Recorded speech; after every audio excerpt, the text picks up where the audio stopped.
The commander of U.S. naval forces in the Pacific Ocean has warned he would launch a nuclear attack against China next week if ordered by President Donald Trump. Admiral Scott Swift, the commander of the U.S. Pacific Fleet, made the remarks on Thursday at a security conference at the Australian National University in the Australian capital of Canberra. The answer would be yes, he said, when responding to a hypothetical question about whether he would be prepared to launch a nuclear attack on China next week if ordered to do so by Trump. Swift said that all members of the U.S. military had sworn an oath to obey officers and the U.S. President as Commander-in-Chief to defend the Constitution.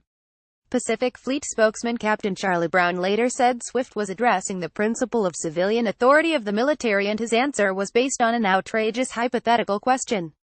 Frankly, the premise of the question was ridiculous, he said. It was posed as an outrageous hypothetical, but the admiral simply took it as an opportunity to say the fact is that we have civilian control of the military and we abide by that principle. Read more. Last month, the US and Australia held a biennial military exercise off the Australian coast involving 36 warships, 220 aircraft and 33,000 military personnel.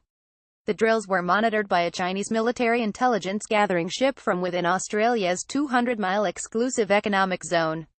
Washington and Beijing enjoy strong economic ties, despite frequent strains about jobs, trade, currencies, human rights, Tibet, North Korea, and the South China Sea. Swift's remarks came at a time of rising tensions between China and the U.S. over the disputed South China Sea.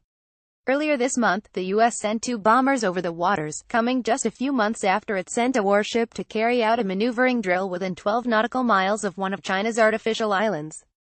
Beijing has repeatedly denounced efforts by countries from outside the region to get involved in the South China Sea dispute.